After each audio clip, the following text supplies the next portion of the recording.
नमस्कार विद्यार्थी मित्रांनो, मॅथमॅटिकल गुरुजी या यूट्यूब चॅनलमध्ये आपल्या सर्वांचं सहर्ष स्वागत आहे. विद्यार्थी मित्रांनो, आज आपण पाहणार आहोत इयत्ता 10वीचं गणित भाग 1 आणि 2चे प्रश्नपत्रिकेचं स्वरूप कसं असणार आहे.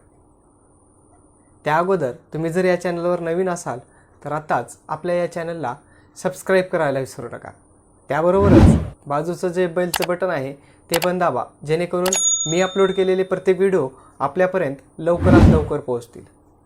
पहा विद्यार्थी मित्रांनो, आज आपण गणित भाग 1 आणि 2चा प्रश्नपत्रिकेचं नेमकं स्वरूप कसं असणार आहे ते पाहणार आहोत.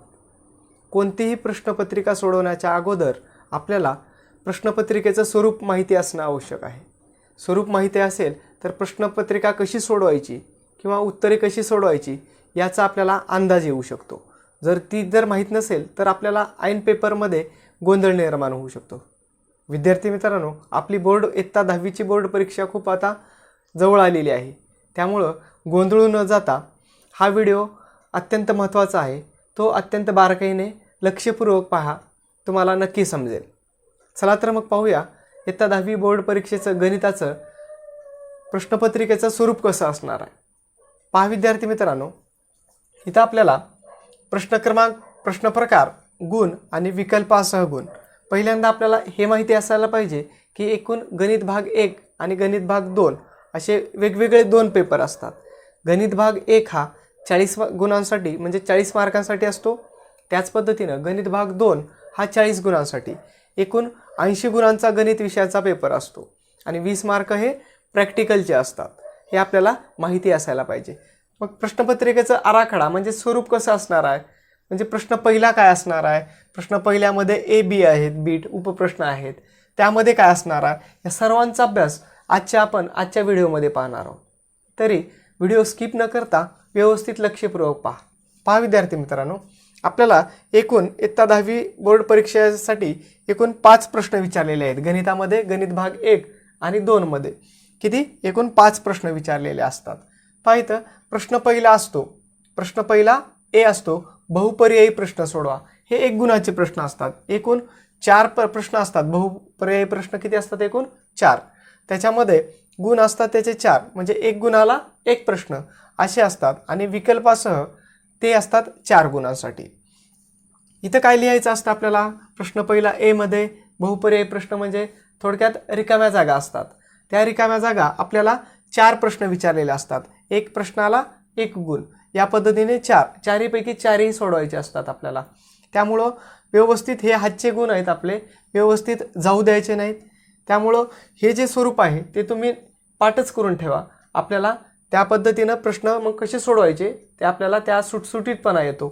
पहा इथं प्रश्न पहिला एक आहे, बहुपर्यायी प्रश्न सोडवा. 1 गुणाचे प्रश्न आहेत 4 गुणांसाठी आणि विकल्पासह 4 गुण आहेत.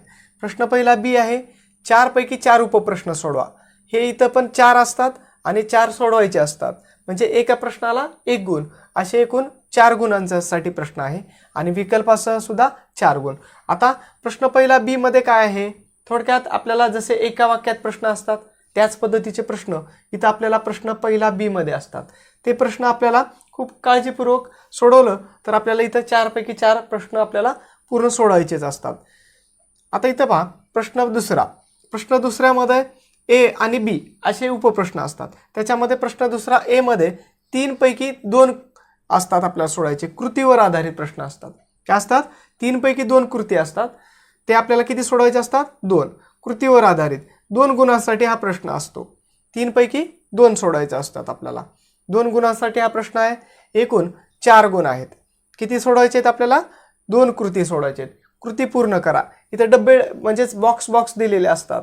एकूण ते आपल्याला बॉक्स भरायचे असतात आणि त्याच्यासाठी आपल्याला 2 गुणांचे प्रश्न आहेत. ते एकूण 4 गुण आहेत. विकल्पासह जर विचार केला तर ते 6 गुण होतात. प्रश्न दुसरा बी, त्याच्यामध्ये 5पैकी 4 उपप्रश्न सोडवा असे आपल्याला प्रश्न आलेले असतात. 5पैकी 4 उपप्रश्न सोडवा, ते असतात 2 गुणांचे प्रश्न. म्हणजेच 5पैकी आपल्याला 4 कोणतेही उपप्रश्न आपल्याला सोडवायचे असतात. 2 गुण, म्हणजेच 4 2 8 मार्क झाले. आणि जर क्वेश्चन सोडवला तर आपल्याला एकूण 10 गुण होतात एकूण. समजलं इथंपर्यंत? पहा पुढं प्रश्न तिसरा बी. तिसरा ए मध्ये काय आहे? प्रश्न तिसरा ए मध्ये 2 पैकी 1 कृती पूर्ण करा. 2 पैकी 1 कृती पूर्ण करा. इथं पण कृती आहे, ते 3 गुणांसाठी आहे. इथं 3 गुणांसाठी. इथं प्रश्न दुसरा ए मध्ये पण कृती आहे, ते किती आहे? 3 पैकी 2 होते, पण इथं 2 पैकी 1 कृती पूर्ण करावा होता. इथं आपल्याला बॉक्स 4 दिलेले असतात. बॉक्स डबे किती? 4. तर इथं 6 आपल्याला बॉक्स दिलेले असतात, ते बॉक्स आपल्याला भरायचे असतात. लक्ष द्या पूर्ण. इथं प्रश्न तिसरा ए मध्ये पण इथं कृती करा आहे. इथं 3 गुणांसाठी आहे, एकच कृती आहे. इथं 2 पैकी कोणती 1 कृती आपल्याला सोडवायची असते. इथं 3 गुणांसाठी प्रश्न आहे आणि विकल्पासह सोडवलं तुम्ही 2 पैकी 2 जरी सोडवलं तर त्याला गुण होतात 6. आणि प्रश्न तिसरा बी आहे, 4 पैकी 2 उपप्रश्न सोडवा. एकूण 4 प्रश्न दिलेले असतात, त्यापैकी कोणतेही 2 उपप्रश्न आपल्याला सोडवायचे असतात. त्याच्यासाठी हे आपल्याला 3 गुणांचे प्रश्न असतात. तिसरा बी किती गुणांचा आहे? 3 गुणांचे प्रश्न. एकूण 2 सोडवायचे असतात, ते झाले 6 गुण. आणि विकल्पासह जर सोडवले तर एकूण 12 गुणांचे हे प्रश्न होतात. पहा प्रश्न चौथा, थोडा डिफिकल्ट वाटणारा प्रश्न असतो. प्रश्न चौथा हा 3 पैकी 3 उपप्रश्न सोडवायचे असतात आपल्याला. 2 उपप्रश्न सोडवायचे असतात. त्या 2 उपप्रश्नामध्ये आपल्याला एकूण 4 गुणांचे प्रश्न असतात. हे म्हणजेच एक आपल्याला जर सोडवलं तर एकूण गुण किती होतात? 8 आणि विकल्पासह 12. इथं थोडं लक्ष द्यायला पाहिजे आपल्याला. प्रश्न चौथा जो असतो, 3 पैकी 2 उपप्रश्न, हे 2 उपप्रश्न कशावर आधारित असतात? अभ्यासक्रमावरच आधारित असतात. पण हे थोडं पाठ्यपुस्तकाबाहेरील थोडं डिफिकल्ट लेवल थोडे हाय लेवलचे विचारले जातात इथं प्रश्न. त्यामुळं आपण खूप डीपली अभ्यास केला पाहिजे. इथं पहा प्रश्न पाचवा काय? 2 पैकी 1 उपप्रश्न सोडवायचा असतो आपल्याला. 2 पैकी 1 उपप्रश्न तो असतो 3 गुणांचा प्रश्न आणि त्याला 3 गुण असतात आणि विकल्पासह 6 गुण. आता 5वा प्रश्न जो आहे, 5वा प्रश्न हा काय असतो? हा पाठ्यपुस्तकाबाहेरील प्रश्न असतो. पाठ्यपुस्तकाबाहेरील, परंतु तो सृजनात्मक असतो. आता सृजनात्मक काय सर? तर सृजनात्मक या शब्दाचा अर्थ असा होतो की आपण तो प्रश्न आपल्या मनाने, म्हणजेच आपल्याला काय वाटतो, कसा वाटतो, किंवा आपल्याला इथं काय विचारलेलं असतात, तुम्ही आकृती एखादी काढा, अशा पद्धतीनं आपल्याला हे प्रश्न 5व्यामध्ये विचारले जातात. तर या प्रकारचे प्रश्न आपण सोडवण्याचा सराव केला पाहिजे. एकूण आपल्याला गुण 40 असतात आणि विकल्पासह म्हणजे ऑर सहित प्रश्न त्याचे गुण होतात 60. म्हणजेच आपल्याला 60 पैकी किती आपल्याला 40 प्रश्न, आपल्याला 40 गुण आपल्याला काय करायचे असतात? सोडवायचे असतात. म्हणजे 40 मार्काचा गणित भाग 1 आणि गणित भाग 2 या पद्धतीचे प्रश्न असतात. आता जर आपण विचार केला तर इथं आपल्याला काही टिप दिलेल्या आहेत, त्या पुन्हा एकदा आपण रिव्हिजन करू. काय दिलेलं आहे? गणित भाग 2चा जर विचार केला तर प्रश्न क्रमांक 3B मधील उपप्रश्नामध्ये किमान 1 प्रमेय दिलेला असतात आणि तो प्रमेय सिद्ध करा, हे आपल्याला डेफिनेटली एक विचारला जाऊ शकतो. काय सांगितलंय आपल्याला? प्रश्न तिसरा बी मध्ये काय असतं? इथं 4 पैकी जे 2 उपप्रश्न आहेत त्याच्यामध्ये, त्या 2 उपप्रश्नामध्ये एक काय असतं? आपल्याला एक प्रमेय असतो. एक काय असतो? प्रमेय. आणि तो प्रमेय आपल्याला सिद्ध करायचा असतो.